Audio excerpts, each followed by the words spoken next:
Hi, my name is Aria. I'm Noah's big sister and Ayana's best friend from when we were babies.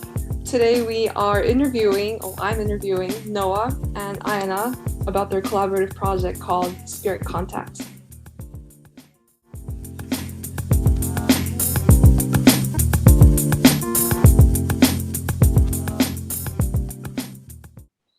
So we have a bunch of questions, but I have them separated into 4 categories. First, the concept, next, the development, filming, and then finally editing. And maybe we can wrap it up with future projects. How does that sound? Good? Okay. Good. So first questions for Noah. What was the source of your inspiration and how did it come together at the beginning? Yeah, so my source of inspiration was my fantasy with this imaginary tribe I always had in my head. And I live in a place surrounded by mountains, so I always imagined this imaginary tribe living in the mountains, hidden from us. And from there, I was inspired by ancient civilization and also shamanism. So not necessarily, worshiping an absolute God, but like spirits and nature and connecting to earth. And then I thought about wanting to do a video. And so I thought, okay, video, fashion video, performance art video. And then I thought, okay, I have like the perfect person to ask. And so I contacted Ayana, who's an amazing dancer and choreographer. And then she immediately said yes. She also said that she was waiting for this moment. So that made me really happy. And so that's how our collaboration started. Ayana, I know you are constantly busy with teaching and your own Ayana Dance Arts projects and rehearsals running around San Francisco. So when Noah approached you about this, what was your honest reaction and how did you feel? Honest reaction. No, honestly, I was like, yes, finally. In terms of busyness, it was actually the perfect timing. It was right at the beginning of the summer, which work tends to slow down a little bit. When I say work, teaching work, due to summer vacation. So it kind of, Noah asked me in this really perfect window, and I think I actually communicated that with him. And Noah and I have known each other our entire lifetimes because our mothers have been friends. And so we were really well aware of each other's craft building over the years. I feel like I witnessed Noah working on his craft while Noah was aware that I was pursuing dance as a career. So having known this about each other, when he asked me, like I said, it was like, yes, finally, of course, kind of a moment. So let's get into the development section of the questions. Noah, you have been creating embroidered pieces for how long at this point? 6 years. Okay, so it was pretty much a given that you're going to be doing an embroidered piece in this collaborative project, but how did you come up with the design and what were the things they had to consider when designing what Anna was going to be wearing? Okay, so I have my own storyline about, kind of trying to contact these spiritual beings. So I thought, okay, I want the costume to have some sort of design of a face or faces. And so if you see the outfit, there's actually 2 faces, one in the middle and then one in the bottom. And they're supposed to be like these spirits that in the dance, Ayana's trying to get in touch with and, you know, I guess worshiping. And well, I did kind of borrow some ideas and inspiration from the Ainu culture in Hokkaido, because when I started embroidery, it was, with Ainu embroidery, and that's always a great inspiration of mine. And for the materials, I didn't want to use anything synthetic because I wanted it to be believable, like, oh, this tribe does really exist, and that maybe they do live up in the mountains, like hidden from us. So then I tried to use, silk, cotton, and I did use a lot of beads and some sequins, but I thought, why not? Because for the effect, the visual effect, it just helps with like the shimmer and the shine with the movement, especially. Other than that, the design process, I did start with just a square piece of fabric. I didn't want to do anything Western, if that makes sense. I didn't want something that was fitted to the body, really tailored, So then I was kind of imagining how Japanese kimonos are, or how, kaftans are. And they're very straight, very square. So I thought that felt, I guess primitive and more ancient than something fitted, which for me is very like modern and Western.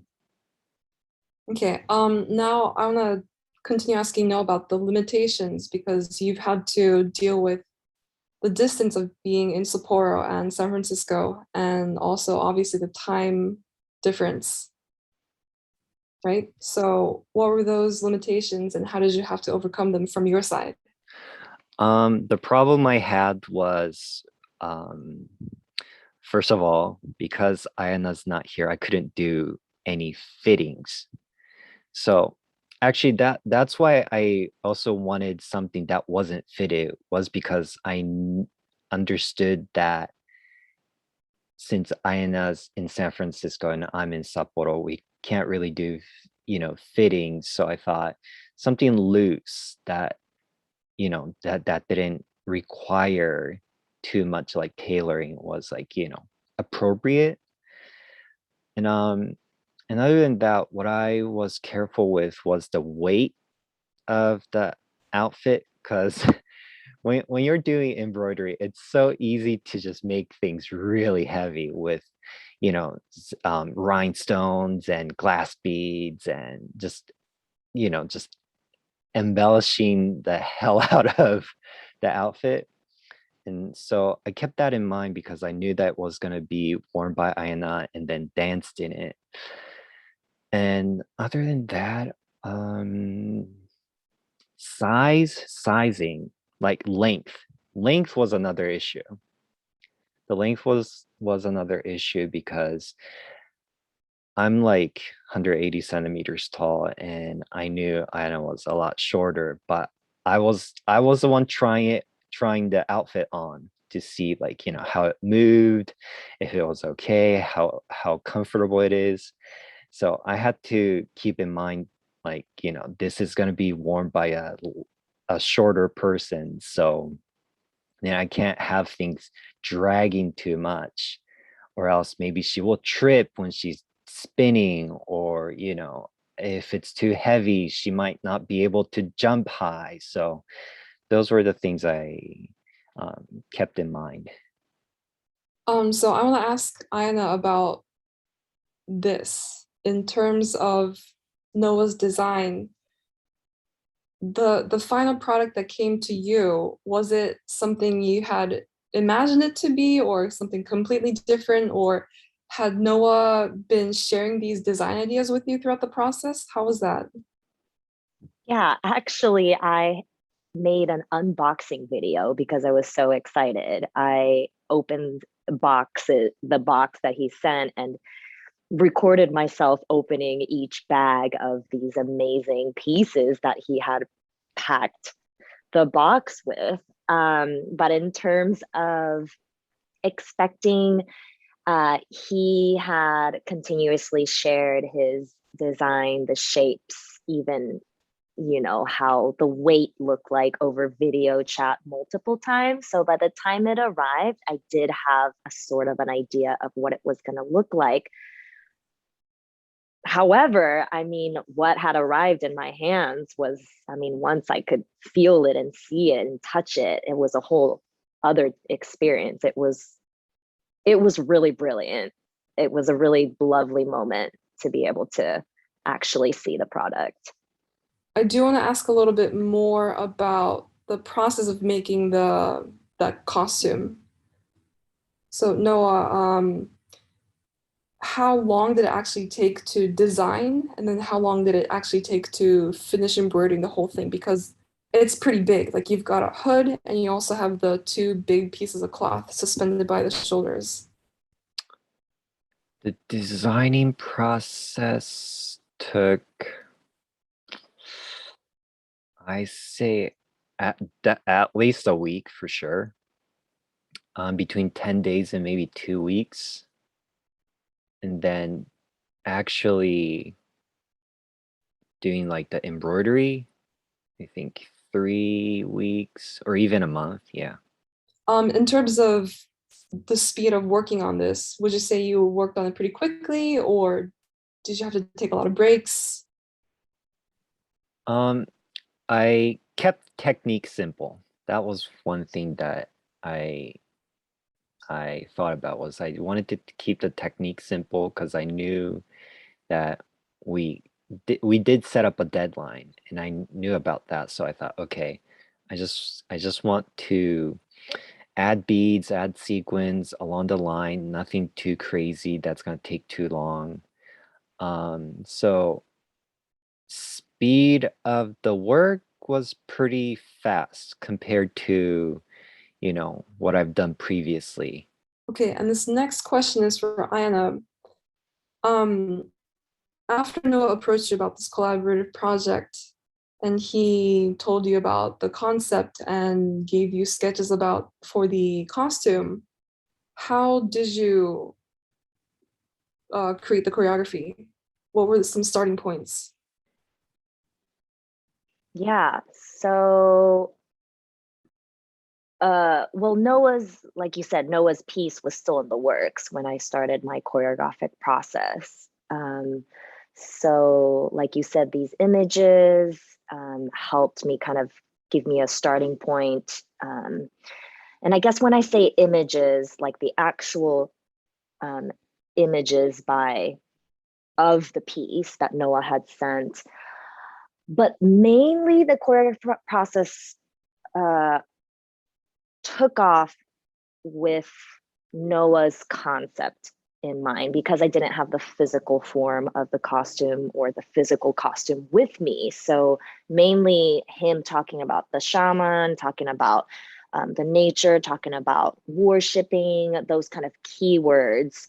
I would kind of think about, bring them with me into the studio and basically build movement vocabulary out of these keywords. So whatever, you know, word I am using, certain movements will come out of me, and then I would edit and then produce another movement and then edit, put it together, try different combinations of things, and so on. Yeah. Did you already have music when you were coming up with the movements, or was it without music completely? I'm really curious because I myself do belly dancing, and my movements are all based on the music to the beat of the drum most of the time. But your dance style is completely different than what I do, so I'm really curious about this. Yeah, that's a great question. And I forgot to mention that I am a modern contemporary dancer. So that's my main style and form of dance that I practice.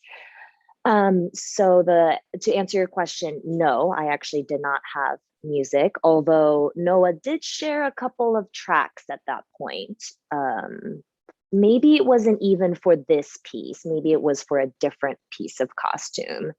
I went into the studio, let's see, for this process, I think I had a particular song that just happened to come up in the selections of the music that I had that clicked in the moment, not necessarily to the costume or to the piece. It kind of clicked in the moment, if that makes sense. Like, oh, this feels right. I'm going to start my process right now. This music feels right to me. And just to, for clarity, for my other processes, it really varies. I think my process is highly encouraged by music. However, it's not always the case. So I think with Noah's, it just happens that this track came on and it felt right. So I went with it. But it was really just to hold space for myself and not necessarily choreographing to the music. It was building this atmosphere that allowed me to kind of elaborate on these keywords, like I said earlier, to bring out some of the ideas and kind of encourage the ideas to come out a little bit more. So I think in that process, I had this one track just looping forever and ever because it was holding space for me. That's really fascinating to hear. And Noah, I think you had sent Ayana like a sample piece for her to work with prior to sending the actual thing. I did make a sample, or you can call it a mock-up. So Ayana can feel the movement of the costume and see if that would inspire her. But I did tell her, like, we had several meetings, and I did tell her that I didn't want her to just dance and use her body, but I wanted her to dance with the costume. So what I specifically said was kind of like imagine as if the costume is your partner and you're leading the costume to dance with you. So Ayana, how did having this mock-up or sample piece help your process on your part? Yeah, so the mock-up was essential. I think that if I didn't have it and couldn't feel the weight of it, couldn't feel the fabric of it, couldn't feel how it moved with me, it would have been a lot harder. Like it would have been an interesting surprise once let's say I made the dance without it and it arrived and I tried it on, it would have most likely been an interesting surprise. So most definitely it helped. But I do want to say this. When I first started the choreography, I already had the mock-ups. Noah was very efficient. He sent me the mock-ups right away. So by the time I started my process, the mock-ups had arrived. I tried it on. The very first rehearsal, I tried it on. And nothing really bubbled up. And now that I look back at that moment, I think I was so focused on how to dance with it, number one. And the second thing was the idea of me being filmed and it being relatively two-dimensional, like there was a front for me, rather than having an audience that had a little bit more depth or a kind of three-dimensional feel to it. So those two things really, I got super caught up in that. And so I think I just overworked my brain a little bit. And so in terms of the material of choreography, the actual movement wasn't really happening. Although I could play around with the mock-up, it didn't do it for me. Although the second time rehearsal, it resolved itself. So for me as a student belly dancer, I'm not used to dancing often in front of an audience. So when I do have to prepare for performances, I need to wear the costume and dance in it for at least a month and a half to 2 months. So I really want to know how much time you had between having the general choreography and getting the costume, like the final piece, and then putting it all together to have the final product. So I would say, Aria, that I had the mock-up by my first rehearsal, and I think I had maybe a total of 4 to 5 rehearsals. 3 or 4 of it which was alone, creating, editing, and whatnot. And so in terms of that time frame, I did 1 rehearsal completely without the costume, or the mock-up, the mock-up that Noah had sent me. And then all the rest of the rehearsals that I had were with, because like you said, this was costume. The piece was centered, the costume was centered in the piece. And so once I had the movement and the general idea of choreography, I just kept the piece on myself and get used to, like you said, in your practice, get used to the weight. This is normally not the case. Just an FYI, contemporary dance world, it's like costumes are generally like 3 weeks before the show. We kind of put something together and then, perform. So this was very different, completely different than what I had been practicing and had been doing. That was great. I loved hearing about that. I didn't know that in the modern dance or the contemporary dance world, like costumes are not that important. It's very different from what I do. Now I want to go into questions about filming. Noah basically didn't have direct hands-on anything when it came to filming because it was all based on your side in San Francisco. So how did you want this to be like visually, and how were you able to do that? I think Noah can speak on what kind of camera work at least he was needing. So Noah, do you want to talk about the camera work then? Okay, so I had this video of Bando Tamasaburo, a very famous kabuki actor, dancing on YouTube.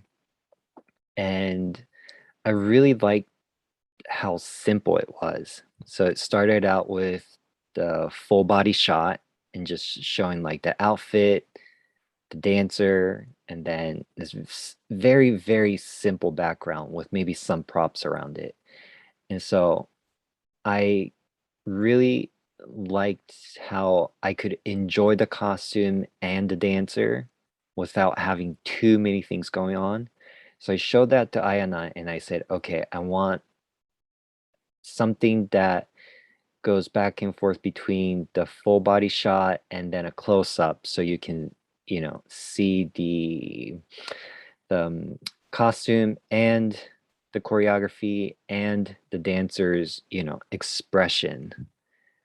I think another really important part, Noah, of that was that you had mentioned to me that this specific camera work that you were looking for was going to highlight how where and how the textile or the material starts and ends.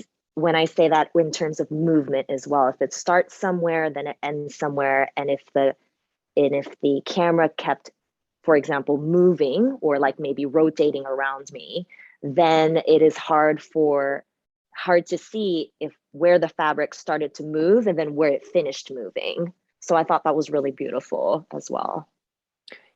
Yeah, I remember Ayana showing some samples of dance videos when we were having our meetings, and when I saw them, I did realize that a lot of the dance videos focus on the movement, and so the camera moves with dancer a lot. So when I saw that, it was okay, but that was just not the vision I was having because I wanted something more clean and just very, how should I say, clean and quiet. Because the whole story was about this secret tribe in the mountains, dancing to the spirits, and I just didn't feel like it was necessary for the camera to just move with the dancer so that we can just really focus, the dance and the movement of the garment. Ayana, did you face any challenges while filming this, or what came easy, what was a little more difficult to deal with during filming? Great question. So the filming itself was fine. It went really smoothly. The rehearsal prior to the filming was extremely difficult. Less difficult because I had support. I had invited a dancer, choreographer friend in the Bay Area to assist me with practice filming, because I think at that point I was around in my fourth rehearsal, movement was decided, sequence was decided, everything was pretty much set. Once I had my friend come in and hold the camera and see it through the lens, there were so many notes from her, which was amazing, obviously, because she had helped me say, you're out of frame. This is not your piece, is you just moved off over here and that doesn't work. A lot of angle corrections. That angle actually doesn't emphasize the hood. Let's have you face slightly, tilt your head slightly this way.